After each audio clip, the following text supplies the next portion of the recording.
আমরা দুই বান্ধবী মিলে একটি মোকাল্লামা পেশ করছি। মোকাল্লামার মূল বিষয়টি হচ্ছে বুনোল বাঘা তেঁতুল। আচ্ছা ম্যাম, আপনাকে একটা প্রশ্ন করব। হ্যাঁ বলো। আপনি যদি আপনার একটা চাকরকে 2 কেজি চাল ও 1 কেজি ডাল আনতে বলেন, সে যদি আপনার কথা অনুযায়ী 2 কেজি চাল ও 1 কেজি ডাল এনে বাকি 10 টাকা ফেরত না দেয়, তাহলে আপনি কি তাকে বাড়ি থেকে বার করে দেবেন? না না, কেন বাইরে বার করে দেব? কেন ম্যাম? সে তো আপনার কথা অমান্য করেছে, তাও আপনি তাকে বাড়ি থেকে বার করে দেবেন না? না না, কারণ সে আমার কথা অনুযায়ী 2 কেজি চালও এনেছে, 1 কেজি ডালও এনেছে। বাকি 10 টাকা সে কি করবে না করবে সেটা তার ব্যক্তিগত ব্যাপার। ম্যাম, আপনার চাকর যেমন আপনার কথা অনুযায়ী 2 কেজি চালও এনেছে, 1 কেজি ডালও এনেছে, বাকি 10 টাকা সে কি করবে না করবে সেটা যেমন তার ব্যক্তিগত ব্যাপার। আমি স্কুল ইউনিফর্ম পরেছি, নীল জামা পরেছি, সাদা প্যান্ট পরেছি, সাদা ওড়না পরেছি, বাকি বোরখাটা পরবো কি না পরবো সেটাও আমার ব্যক্তিগত ব্যাপার।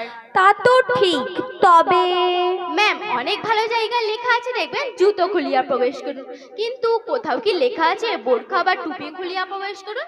জুতো আর টুপির মধ্যে ততটাই পার্থক্য যতটা পার্থক্য আসমান আর জমিনে। জুতো আর বোরখার মধ্যে ততটাই পার্থক্য যতটা পার্থক্য আড়ে ধরা তুলে ধরার মধ্যে। কি কি কি তোমার এত বড় সাহস, তুমি আমার মুখের ওপর কথা বলো? ম্যাম, অ্যাস ইজ দ্য ইমান ফর ইফ দ্য ইমিফ। আপনিও যেমন বুনোল, আমিও তেমন বাঘা তেঁতুল। অন্যায়ের প্রতিবাদ করার দায়িত্ব সবারই আছে। স্কুলের নিয়মের মধ্যে কোথাও জুতোর কথাও লেখা নেই, কোথাও বোরখার কথাও লেখা নেই।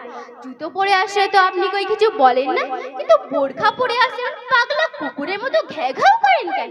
আমার তো মনে হয় যারা এরকম বোরখার বিরুদ্ধে কথা বলে তারা মারাত্মক ভুল করে, কারণ পৃথিবীতে এক শ্রেণীর মানুষ আছে যারা পর্দাকে ঘৃণা করে। ম্যাম, বিড়াল কি কখনো চাই মাছের হাড়ি ঢাকা থাক আর গাড়ির টায়ারের টিউবগুলো ভেতরে থাকে কেন জানেন? কারণ সেগুলো অত্যন্ত নরম হয়। সেগুলো যেমন টায়ারের ভেতরে না রাখলে গন্তব্যস্থল পর্যন্ত পৌঁছানো যায় না, তেমনি নারী যদি তার ললিত শরীরটা যদি পর্দার মধ্যে না রাখে তাহলে তার গন্তব্যস্থল জান্নাতে পৌঁছাতে পারবে না। আর ম্যাম, পর্দায় কিনা তারাই করে যাদের মধ্যে দিয়ে মানুষত্ব বিদায় দিয়ে পশুত্ব বিরাজ করছে। আরে সারিকা, আমি তোমায় যতই দেখছি ততই অবাক হচ্ছি। আর স্কুলে আসার সময় আমি মেকআপ করে আসি, আর রাস্তার সব ছেলেগুলো আমার দিকে ড্যাব ড্যাব করে তাকিয়ে থাকে আর মনে মনে বলে ওই দেখ কি যাচ্ছে। আর আমি যদি তোমার মতো এরকম বোরখা পরে আসি তাহলে কেউ কি আমার দিকে ফিরেও তাকাবে? ম্যাম, আপনার ওই বেগুন পোড়া শরীরে মেকআপ করে সাথে চকচক করে। কোন আপনি মেকআপ করেছেন? আপনিই বলুন। সাদা জিনিসে যদি দাম বেশি হতো তাহলে আপেল বেদানা নাশপাতি থেকে মূলোর দাম বেশি হতো। এখন আপনি মেকআপ করেছেন, আপনিই বলুন আপনি আপেল বেদানা নাশপাতি খাবেন না সাথে মূলো খাবেন? না না, মূলো দেখতে সাদা হলেও ভেতরটা কেমন আঁশকে আঁশকে গন্ধ, আমার মোটেও ভালো লাগে না। তার থেকে আপেল বেদানা নাশপাতি চকচক না করলে ভেতরটা খুবই পছন্দ। ম্যাম, তা তো হবেই। প্রবাদ আছে না, চকচক করলে সোনা হয় না, কালোর যদি গুণ ভালো হয় তাহলে অত্যন্ত ভালো। আমাদের ইসলামে প্রথম আজান দিয়েছিলেন হযরত বেলাল রাদিয়াল্লাহু তাআলা আনহু। তিনিও তো অত্যন্ত কালো ছিলেন, তাই বলে কি তারও কোনো সম্মান নেই?